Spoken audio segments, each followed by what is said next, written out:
Hello and welcome to Byju's IAS. Let's get started and look into our daily quiz. Let's look into the first question. Consider the following statements about Aravalis. It is a mountain range in northwestern India, starting near Delhi, passing through southern Haryana and Rajasthan, and ending in Gujarat. The highest peak is Guru Shikha.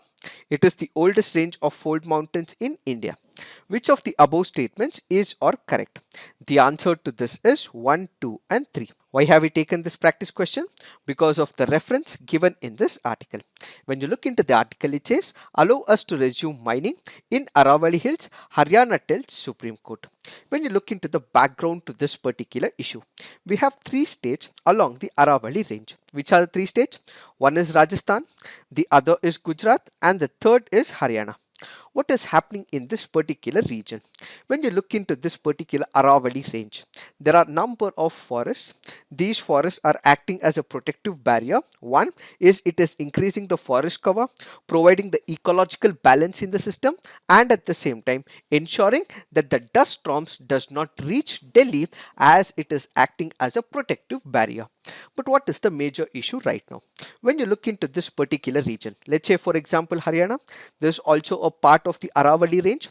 What is happening? There is excessive mining that is taking place in the region of Gujarat, in the region of Haryana, and also in the region of Rajasthan as well. Because of excessive mining, this has resulted in what is called as loss of forest cover. Since there is loss of the forest cover, this has resulted in deterioration of the groundwater. This has resulted in increasing dust storms that are reaching to Delhi as well, and as a result, the mining that is taking place in the Aravali range is indirectly contributing to the depleting groundwater and at the same time increasing the pollution as well. Why? When it comes to the forest cover, it is also acting as a lungs to this particular region. It is giving out oxygen, but with deforestation, increasing of the mining, it is not able to take up the carbon that is present in that region, and as a result, what we actually witness is excessive amount of pollution because there is conduction of the mining activity. Added to the ooze of this particular issue is the loss of biodiversity as well. What do we mean by biodiversity loss? When you look into this particular region, it is housing number of biodiversity species. Let's say for example tigers, leopards, wolves, black bucks, Indian gazelle, desert fox, the great Indian bustard, migratory common cranes, ducks, so on and so forth. Before this particular mining activity was taken into picture, there were number of biodiversity species. But with these activities increasing over a period of time, what we have seen is a substantial drop when it comes to the species diversity in this particular region. So what is the detrimental factor here? The detrimental factor is in reference to the mining, which is why the Supreme Court of India had stepped into picture. It had regulated that excessive mining should not take place in and around the Aravali range. But what is the problem right now? The Haryana government says that because of COVID-19, there have been losses. The economy is not going that good, which is why they are asking for reviving of the mining in that particular region. So they are asking the Supreme Court, so they are seeking the permission from the Supreme Court so that they can start off with the mining activity so that the economy is boosted. It is this that we have to understand in reference to this article. Now let's look into the next practice question. With reference to Bureau of Indian Standards, which of the following statements is or correct? It works under the aegis of Ministry of Consumer Affairs. BIS has its headquarters at New Delhi. BIS certification scheme is compulsory in nature. Which of the statements are correct? The answer to this is 1 and 2 only. Let's look into the options and discuss them. The first option is right, as the Bureau of Indian Standards falls under the Ministry of Consumer Affairs, Food and Public Distribution, and when we look into the Bureau of Indian Standards Act of 2016, it clearly mandates that this Bureau of Indian Standards is the national standards body of India. What is its job role? Basically, let's say there is one of the equipment that is manufactured in India. Let's say there is a helmet. So we have the Bureau of Standards of India, which says that ISI mark will have to be imprinted on that particular helmet. Or let's say for example, there is any other good as well. If there is a manufacturing company which is manufacturing it, in case it wants authenticity, it is the Bureau of Indian Standards which ensures that ISI is given to that particular good. but this is voluntary in nature.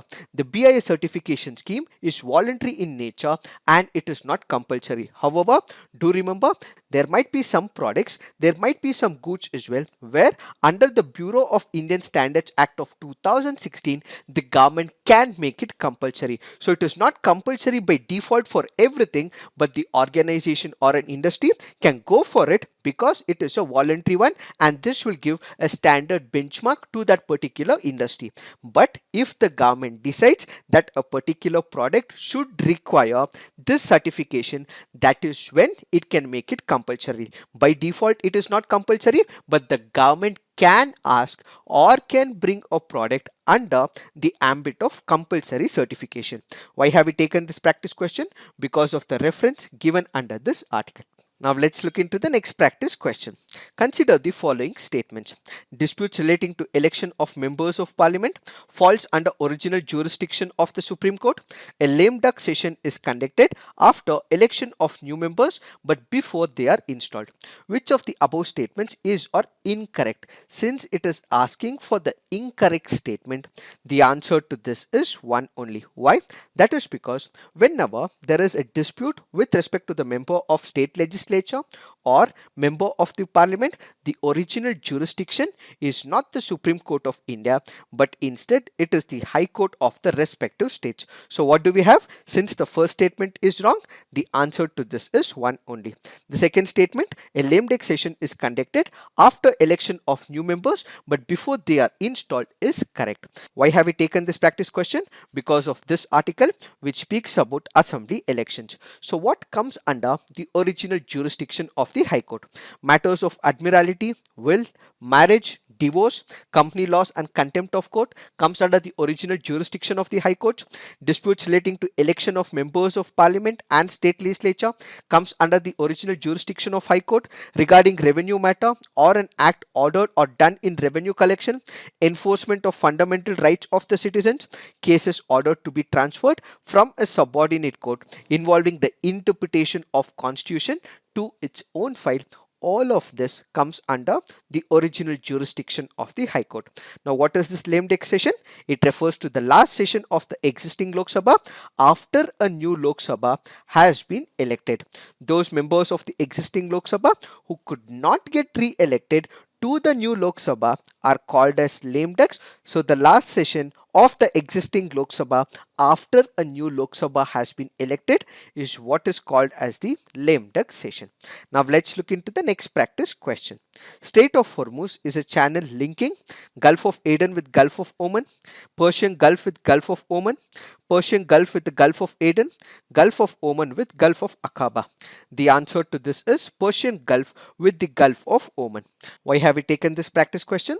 Because of the reference given in this article. So when we look into the Strait of Hormuz, where is it? It is this particular location called as Strait of Hormuz. It connects the Persian Gulf with the Gulf of Oman. What is the importance of Strait of Hormuz? This happens to be the world's single most important oil passageway. Why?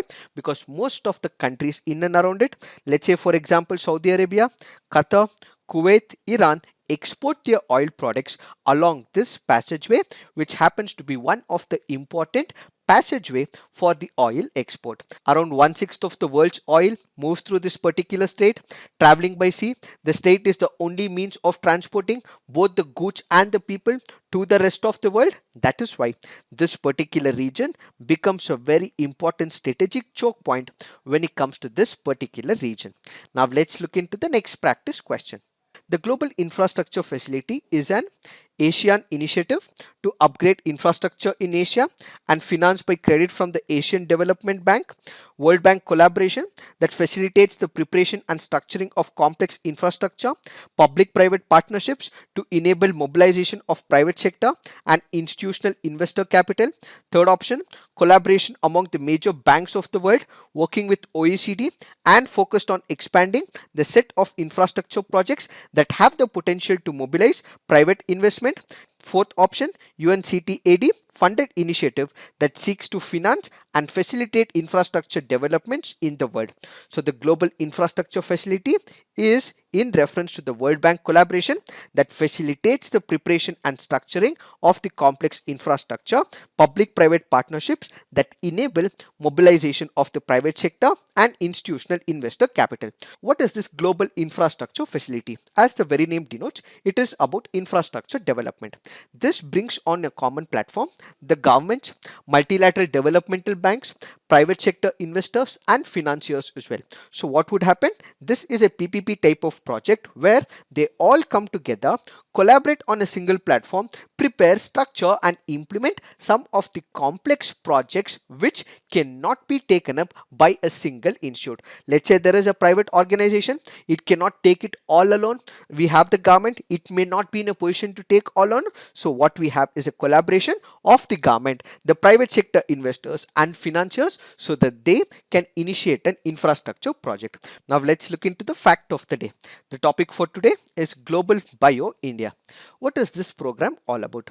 This happens to be a 3-day event. What would happen? India as a country has ensured that its biotechnology regime, its biotechnology sector is changed every now and then by new innovations taking in this particular sector. So the 3-day event will basically showcase the strength and opportunities that India has created when it comes to the India's biotechnology sector. So it is improving its biotechnology sector and showcasing the same to the global community about India's biotechnology sector. The theme for the year 2021 is transforming lives with the tagline Biosciences to Big Economy. Being one of the largest biotechnology stakeholder, the event is being organized by the Department of Biotechnology, Ministry of Science and Technology, along with its public sector undertakings, and we also have Biotechnology Industry Research Assistance Council, which is in direct partnership with industry association like the CII, and we have the Association of Biotechnology Led Enterprises and Invest India, which have contributed to this particular event. So this particular event basically showcases the dynamics when it comes to India's biotechnology sector, so that the biotechnology sector from the global community comes and involves in the development of the biotechnology products. It is this that we have to understand in reference to this fact of the day. So this is it for today. Thank you for watching. All the best.